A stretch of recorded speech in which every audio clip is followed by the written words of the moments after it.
wuxuu ahaa mid ka mid ah khaliifada islaamka lagu magacaabo khaliifkii shanaad ee islaamka.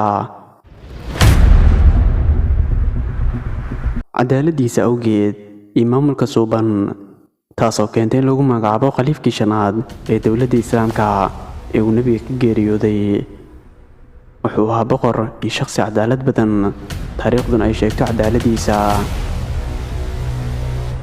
markaan dib u raacno taariikhda iyo kutubta islaamka, waxaad arkaysaa rag hogaamiyaal ah kuwaas oo uu maamulkoodu xayawaanku cadaalad ka helayn bani aadamka iska dhaafe, taas oo ku salaysan taariikhda iyo tagtooyinka boqorkii cadaaladda badnaa cumar bin cabdilcasiis.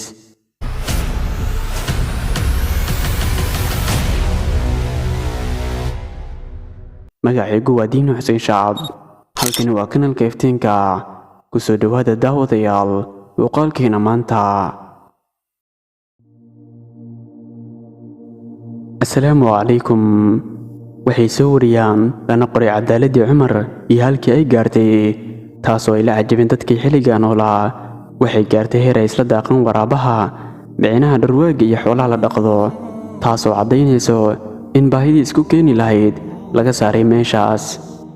waxaa muhiim ah inuu alle u soo saaray dowladda iyo diinta sharafta badan ee islaamka dad dhiigooda ku qoray safxadaha taariikhda, kana tegaraad ay wax ka qoreen. dadkii dulmana islamarkaana horumarsaday alle xaggiisa wanaaggaan la soo koobi karin.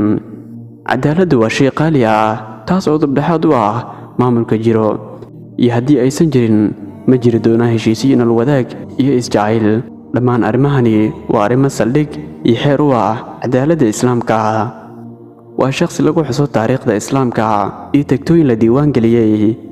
cumar bin cabdilcasiis waxa uu xukunka hayay 2 sano iyo bar oo u dhiganta 100 sano, waana xilliga ay cadaalad ugu badnaayeen shacabka islaamka marka laga soo tago nebiga iyo 4 khaliif ee ku xigtay. waana qofkii loo doortay cadaaladda iyo maamul wanaagga. laguma hayo taariikhda inuu qof muslim ah ku gaajooday dhulkii ay ka talinayeen dowladda uu hoggaan ku hayay cumar bin cabdilcasiis, taas oo keentay in xoolaha iyo dugaangu ay isla daaqaan oo ay iska nabadgalaan. heer ay gaareen muslimiinta hodantinimo, waxaa la waayi jiray dad qaatay sekada la soo ururiyo. cadaaladda iyo barwaaqadana waa kuwo isku lifaaqan wakhtiga ay midoobaanna. waana labada shay aan u baahannahay haddii aan nahay dad islaam ah. waa hogaamiye markii u geeriyooday ay murugoodeen dadkii iyo xayawaankii, xitaa ay murugoodeen boqorada gaalada ay ka dhexaysay cadaawadda. hogaamiyahan ay taariikhda si sharafan u maamustay, laguna maamuuso cadaaladda iyo maamul wanaagga. inaad dowlad maamul ka noqoto ma ahayn wax sahlan. qofka la dooranayo waxyaabaha badanaa lagu qiimay ayaa ah garaad badnaanta, habfikirka iyo cadaaladda, taasoo keentay in loo doorto cumar bin cabdilcasiis. waxa uu maamulka u qabtay dowlad la eg dalka Soomaaliya oo 24 mar la isku jibaaray. markuu xilka qaban rabay waxaa la soo diray wafdi kaas oo galbinayo halkii uu khudbada ku qaban lahaa. waxay bilaabeen inay ku galbiyaan fardo bilic qurxoon oo hareerihiisa ay socdaan. waxa uu dhahay, ma doonayo sidan. waxaan ahay shakhsi ka mid ah muslimiinta, waana inaan u socdaa sida dadka ay u socdaan. waxa uu bilaabay inuu xaadiro goobtii masjidka ku yaalay. markii uu gaaray ayuu khudbaddii bilaabay, isagoo gunaanadkii khudbadda ku dhahay, dadka waxaa laygu ixtiraamay mas-uuliyaddan ee doorta qofka aad ku qanacsan tihiin. ma aysan talo ku lahayn maamulka dowladda umowiyiinta, laakiin cumar ikhtiyaar ayuu siiyey, iyagoo ugu dambayntii doortay isaga oo ay u arkeen inuu ku habboon yahay, isaga oo diidan mas-uuliyaddan. waxa uu dhahay markuu xilka qabtay cumar bin cabdilcasiis hadal saamayn leh, kaas oo galay taariikhda iyo qalbiyada dadka halkaasi ku sugnaa.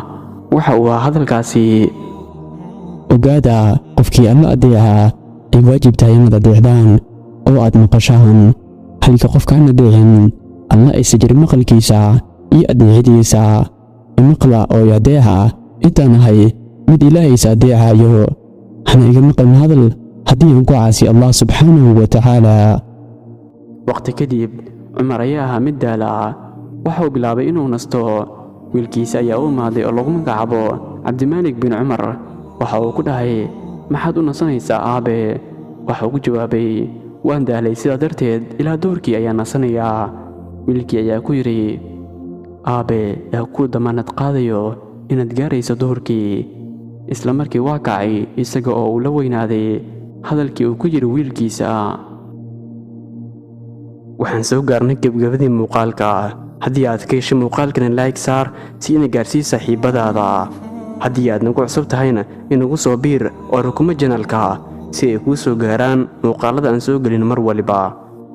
Intaynu ku kulmi doono kan iyo muuqaalkiis xiga, في أمان الله، والسلام عليكم ورحمة الله وبركاته.